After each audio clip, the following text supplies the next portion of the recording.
पाटील साहेब, तुम्ही सुद्धा बोलला होतात की माझं आता उपोषण संपल्यानंतर धनंजय मुंडेचे अनेक लफडे अनेक घोटाळे माझ्याकडे आहेत, परळी ते बीड ते मुंबई मी हे सुद्धा एक्सपोज करणार आहे.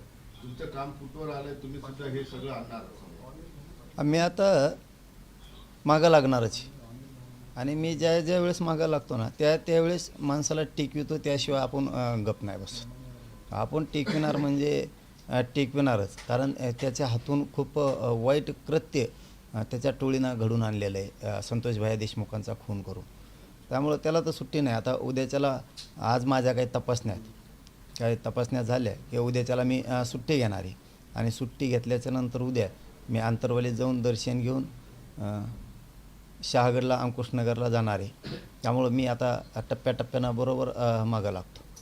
निवडणुकीपूर्वी तुमच्याकडे काही शेतकरी आले होते, असाच काही वेगळा घोटाळा तुम्हाला सांगत होते, ते काय होता? पीक विमाच्या ते पीक विमा नाही, ते हार्वेस्टरचं काहीतरी अनुदान होतं.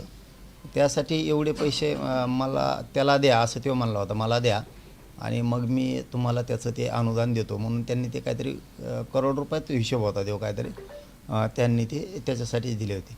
कारण हे काय आहे, हे खूपच लुटणार दिसतं राव. हे लयच मोठा बीड जिल्ह्याला कलंक आहे. मात्र आज बीड जिल्ह्यातली जनता आणखीन सावध होईल जनता, की आपलाच माणूस आपल्याला चावून खातो आहे.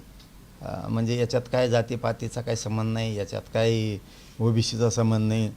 पापं करायचे गोरगरीब शेतकऱ्यांचे, येणारे विमा खायचा, कुठं अनेक गोष्टी खायच्या आणि गोरगरिबाला मिळू द्यायचं नाही. परत गोरगरिबाचा कैवारी हे असं बीड जिल्ह्यात येऊन दाखवायचं. मात्र बरेच जनतेचे डोळे उघडतील आणि हीच जनता एक दिवस माफ नाही करणार आता बीडचीच.